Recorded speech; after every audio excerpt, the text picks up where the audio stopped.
Hello అండి. Hi welcome to our channel. ఈరోజైతే నేను మీకు ఒక టెట్‌లో వెరీ ఇంపార్టెంట్ టాపిక్ అయినటువంటి అకాడమిక్ స్టాండర్డ్స్ ఉంటాయి గదా! అంటే తెలుగులో మనం విద్యా ప్రమాణాలంటాము. అసలు ఈ విద్యా ప్రమాణాలంటే ఏంటి? ఇది సబ్జెక్ట్ నేను తీసుకుంది మ్యాథ్స్ అండి. మ్యాథ్స్‌లో అసలు ఎన్ని విద్యా ప్రమాణాలున్నాయి అనేది ఈరోజు ఈ సెషన్‌లో మనం తెలుసుకుందాం. అయితే యాక్చువల్‌గా అసలు విద్యా ప్రమాణాలంటే ఏంటి అనేదానికి ఫస్ట్ మనకు ఆన్సర్ ఏంటంటే, ఒక ఇయర్ మొత్తంలో మ్యాథ్స్ నుండి పిల్లలు ఏం నేర్చుకోవాలి అనేది చెప్పేదెవరు అంటే విద్యా ప్రమాణాలనమాట.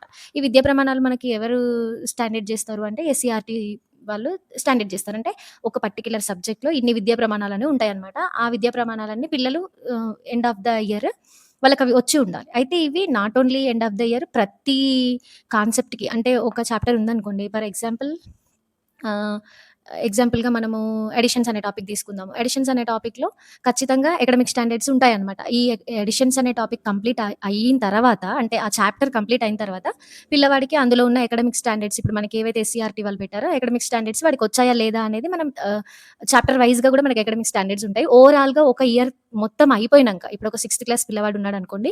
ఆ సిక్స్త్ క్లాస్ పిల్లోడు సిక్స్త్ క్లాస్ కంప్లీట్ అయిన తర్వాత వాడి అకాడమిక్ స్టాండర్డ్స్ అన్నీ సాధించబడ్డాయా లేదా? అంటే ఇప్పుడు వాడు చదువుకుంటున్నాడు గదా! వాడు ఏమేమి నేర్చుకోవాలి ఆ సబ్జెక్ట్‌లో అనేది ఇది చెప్పేదే మనకి అకాడమిక్ స్టాండర్డ్స్ అనమాట.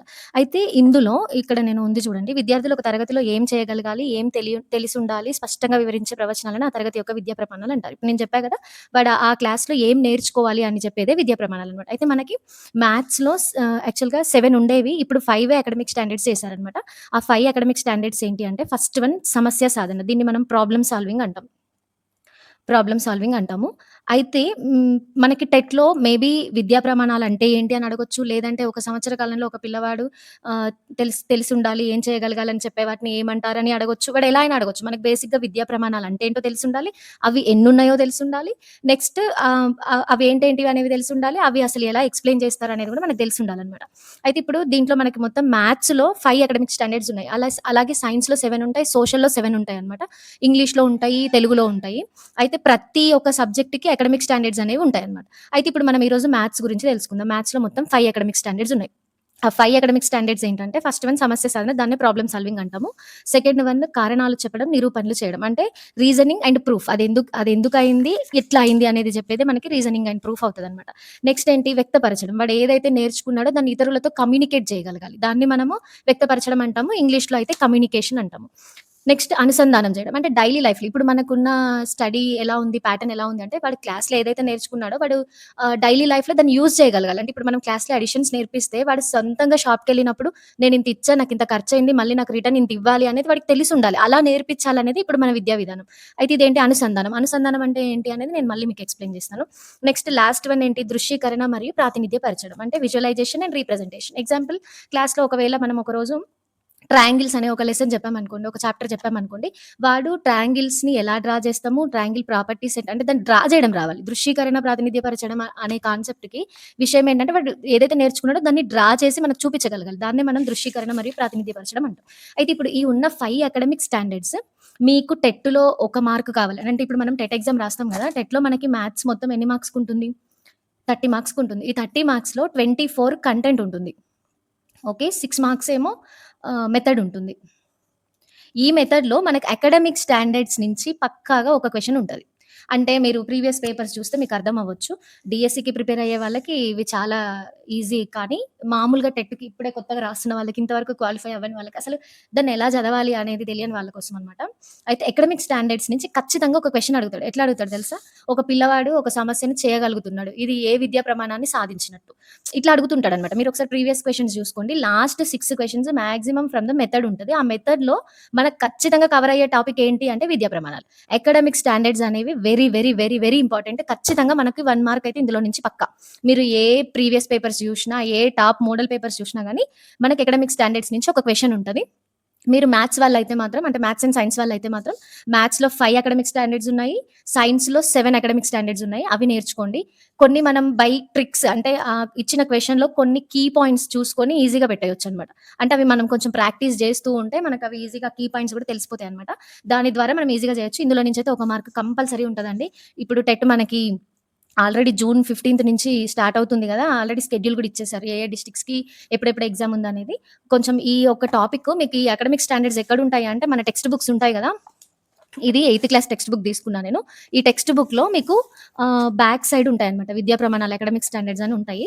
అయితే మీరిక్కడ ఇంకొకటి కూడా చూడొచ్చు. సిలబస్ పాఠ్య ప్రణాళిక ఉంటుంది గదా! సిలబస్ ఆ సిలబస్‌లో ఏమేం టాపిక్స్ ఉన్నాయనేది కూడా మనకు క్లియర్‌గా మెన్షన్ చేస్తాడు. అయితే మనకి బాగా ఇంపార్టెంట్ అయింది మాత్రం అకాడమిక్ స్టాండర్డ్స్ అన్నమాట. మీరు ఎగ్జామ్‌కెళ్ళే ముందు ఒకసారి ఖచ్చితంగా ఈ అకాడమిక్ స్టాండర్డ్స్ చూసుకొని ఎళ్ళండి. అయితే ఒకసారి చూద్దాము. సమస్య సాధన ఉంది గదా! సమస్య సాధన అంటే అసలు ఏంటి? అంటే గణిత భావనలు, పద్ధతులను ఉపయోగించడం ద్వారా గణిత సమస్యల్ని సాధించడం. అంటే దీని మీనింగ్ ఏంటి? ఇప్పుడు మనం వాడికి క్లాస్‌లో గణిత భావనలంటే ఏంటి? కాన్సెప్ట్స్ అనమాట. అంటే అడిషన్ అనే ఒక కాన్సెప్టు, సబ్ట్రాక్షన్ అనే ఒక concept, some of the angles of a triangle equal to 180 degrees అనేది ఒక కాన్సెప్ట్ అనమాట. ఈ కాన్సెప్ట్స్ అన్నీ వాడు యూజ్ చేసి మ్యాథ్స్ ప్రాబ్లమ్స్ జేయగలగాలి. దాన్ని మనము సమస్య సాధన అంటాం. మన క్వెషన్స్ ఎలా అడుగుతాడంటే ఒక పిల్లవాడి దగ్గర కొన్ని ఉన్నవి. వాటిని అడిషన్ చేసి ఇలా చెప్పగలిగాడు అనేది వచ్చిందనుకోండి. దెన్ అది మనకి సమస్య సాధన. అంటే ఒక ప్రాబ్లమ్‌ని సమస్యలని సాధిస్తాడనమాట. కంపల్సరీగా ఏంటి ఇక్కడ తనేం చేస్తాడు ప్రాబ్లమ్స్‌కి సొల్యూషన్ ఫైండ్ ఔట్ చేస్తాడు. దాన్నే మనం సమస్య సాధన అంటామనమాట. మనకి ప్రాబ్లమ్‌ని సాల్వ్ చేశాడు అనేది కనిపిస్తే అది మనకు సమస్య సాధన అయిపోతది. నెక్స్ట్ ఇంకొకటేంటి కారణాలు చెప్పడం, నిరూపణలు చేయడం. అంటే ఇక్కడ ఇప్పుడు ఒక టాపిక్ ఉందనుకోండి. ఆ టాపిక్‌కి ఎన్ని స్టెప్స్ ఉన్నాయి. అంటే మనం స్టెప్స్ వైస్‌గా చేస్తాం కదా! ఇప్పుడు అడిషన్ అనుకోండి. ఒక అడిషన్ తీసుకున్నాం అనుకోండి. 2 డిజిట్ అడిషన్ 24+36 అనే ఒక అడిషన్ తీసుకున్నాం. ఫస్ట్ స్టెప్ ఏంటి? ఈ యూనిట్స్ ప్లేస్‌లో ఉన్న ఈ రెండిటిని యాడ్ చేయాలి. యాడ్ చేసాక సెకండ్ స్టెప్ ఏంటి? ఇందులో యాడ్ చేసినప్పుడు వచ్చిన క్యారీని ఇక్కడ యాడ్ చేయాలి. ఆ తర్వాత ఏం చేయాలి? ఈ మూడిటిని మళ్ళీ అడిషన్ చేస్తే నాకు 60 వస్తుంది ఆన్సర్ అని ఇలా స్టెప్ వైస్‌గా చెప్పగలగడాన్ని మనం కారణాలు చెప్పడం, నిరూపణలు చేయడం అని అంటామనమాట. ఓకేనా? Next communication. కమ్యూనికేషన్ అంటే వ్యక్తపరచడం. అంటే తన ఏదైతే ఇప్పుడు మనం క్లాస్‌లో చెప్పినప్పుడు తను ఏదైతే నేర్చుకున్నాడో దాన్ని ఇతరులకు చెప్పగలగాలనమాట. ఇక్కడ చూద్దాం. గణిత భావనలను, వాక్యాలను చదవడం, రాయగలగడం. అంటే ఇప్పుడు మనం 3+4=7 అని 3+4=7 అని వాడికి చెప్పగలగాలి. అండ్ 3<5 అన్నాము. అంటే 5 కంటే 3 అనేది చిన్నది అని వాడు ఎక్స్‌ప్రెస్ చేయగలగాలి. అలా మన ఈ సింబల్స్ ఇవన్నీ యూజ్ చేసి ఎక్స్‌ప్రెస్ చేశాడనుకోండి అది దాన్ని మనం వ్యక్తపరచడం అని అంటాము. మనకు పద్ధతిని వివరించడం అంటే ఈ 2 సంఖ్యలను కూడడంలో మొదటి ఒకట్ల స్థానాంకాలను కూడాలి. తర్వాత ఇప్పుడు నేను చెప్పాను గదా! అలా చేయడం గూడా మనకి వ్యక్తపరచడం కిందకొస్తదనమాట. అనుసంధానం అంటే కమ్యూనికేట్ కనెక్షన్ అనమాట. కనెక్షన్ అంటే ఏంటి? ఇప్పుడు అనుబంధ గణిత పాఠ్య విభాగాలను భావనలను అనుసంధానం చేయడం, గుణకారానికి, కూడికకు, మొత్తంలో భాగానికి, నిష్పత్తికి, భాగాహారానికి, అమరికలకు, సౌష్ఠవంకి, కొలతలు మరియు అంటే ఇప్పుడు చూడండి ఇది ఎలానో ఇప్పుడు మనం మల్టిప్లికేషన్ నేర్పిస్తాం పిల్లలకి. అయితే బిఫోర్ దట్ మనకి ఈ 4 ఫండమెంటల్ ఆపరేషన్స్ ఉన్నాయి గదా! ఈ 4 ఫండమెంటల్ ఆపరేషన్స్‌లో plus, minus, into and division ఇవి 4 ఫండమెంటల్ ఆపరేషన్స్ అంటాం. అంటే వీటిని ఏమంటాం తెలుగులో చతుర్విధ ప్రక్రియలు అని అంటాం. అయితే ఇవి మెయిన్ ఇంపార్టెంట్ అన్నమాట. మీరు ఎంత పెద్ద ప్రాబ్లమ్ తీసుకోండి ఫైనల్‌గా మీరు అడిషన్ గాని, సబ్ట్రాక్షన్ గాని, మల్టిప్లికేషన్ గాని, డివిజన్ గానే చేయాల్సి ఉంటది. కావాలంటే ఒకసారి చూడండి. అయితే ఇప్పుడు ఇక్కడ ఏంటంటే ఈ 4 ఫండమెంటల్ ఆపరేషన్స్‌లో మనం ఏం చేస్తాం ఫస్ట్ అడిషన్ నేర్పిస్తాం. ఎప్పుడు మనం మామూలుగా వాడికి నంబర్స్ ఇవన్నీ ఇంట్రొడ్యూస్ చేశాక అడిషన్ నేర్పిస్తాం. అడిషన్ నేర్పించాక ఇమ్మీడియేట్‌గా ఏం నేర్పిస్తాము సబ్ట్రాక్షన్ నేర్పిస్తాం. ఇది ప్యాటర్న్ అన్నమాట. పిల్లలు ఇలా నేర్చుకుంటే వాడికిప్పుడు ఈ అడిషన్ అనే కాన్సెప్ట్ మొత్తంగా వస్తే దీని మీద బేస్ చేసుకొని మల్టిప్లికేషన్ వస్తుంది. ఎలా చెప్పండి? ఇప్పుడు అడిషన్ అంటే ఏంటి? 2 నంబర్స్‌ని గాని, 2 డిజిట్స్‌ని గాని యాడ్ చేయడం. మల్టిప్లికేషన్ అంటే రిపీటెడ్ అడిషన్ అన్నమాట. ఓకేనా? ఇప్పుడు చూడండి 2+2+2 ఏమైతది? 6 అవుతది. దీన్నేమని రాయొచ్చు? 2 రాయొచ్చు కదా! ఎలా? 2లో ఎన్నున్నాయంట? 3 ఉన్నాయంట. సో దట్ దీన్ని ఇలా గూడా మనం ఎక్స్‌ప్రెస్ చేయొచ్చు. అంటే వాడికి అడిషన్ అనేది తెలిస్తే రిపీటెడ్ అడిషన్‌నే మనం మల్టిప్లికేషన్ అంటామని వాడికి చెప్పగలం. అలాగే ఇక్కడ సబ్ట్రాక్షన్ ఉంది కదా! సబ్ట్రాక్షన్ అంటే ఏంటి? ఉన్న దాంట్లో నుంచి కొన్ని తీసేస్తే దాన్ని సబ్ట్రాక్షన్ అంటాం. అలాగే రిపీటెడ్ సబ్ట్రాక్షన్‌ని ఏమంటాము? డివిజన్ అంటాము. రిపీటెడ్‌గా సబ్ట్రాక్ట్ చేస్తుంటాం. ఇప్పుడు 25 ఉన్నాయి. ఫస్ట్ 5 తీసేసాను నేను. నాకు 20 ఉంటాయి. మళ్ళీ 5 తీసేసా. ఎన్నుంటాయి? 15 ఉంటాయి. మళ్ళీ 5 తీసేసా. 10 ఉంటాయి. మళ్ళీ 5 తీసేసా. 5 ఉంటాయి. మళ్ళీ 5 తీసి ఇప్పుడు నా దగ్గర 0 ఉంది. ఇలా చెప్పగలగాలనమాట. ఇవి నేర్పించేటప్పుడు కూడా మనం ఒక స్టెప్ వైస్‌గా పిల్లలకి నేర్పిస్తాము. సో దట్ వాళ్ళకేమైతది ఈజీగా అర్థమైతదనమాట. అయితే ఇప్పుడు అలాగే ఇక్కడ అనుసంధానం చేయడం కూడా అంతే. నేను ఫస్ట్ అడిషన్ నేర్పించా అనుకోండి. అడిషన్ వాడికి పర్ఫెక్ట్‌గా వస్తే అరే! రిపీటెడ్ అడిషన్‌నే మనం మల్టిప్లికేషన్ అంటాము అనేసి చెప్పగలం. అలా అనుసంధానం చేయడాన్ని మనం ఇక్కడ కనెక్ట్ చేయడం అంటామనమాట. ఒక టాపిక్ నుంచి ఇంకొక టాపిక్‌కి. నెక్స్ట్ దృశ్యీకరణం మరియు ప్రాతినిధ్యపరచడం. అంటే ఏంటి? కొన్ని ఇప్పుడు ఇలా మనకు కొంత సమాచారం ఉంటది కదా! అంటే ఎగ్జాంపుల్ ఇప్పుడు ఏదైనా కొంచెం డేటాని సాంఖ్యరేఖ పటచిత్రం అంటే ఇవి ఉంటాయి గదండీ! డేటా హ్యాండ్లింగ్‌లో ఉంటాయి గదా! మనకి.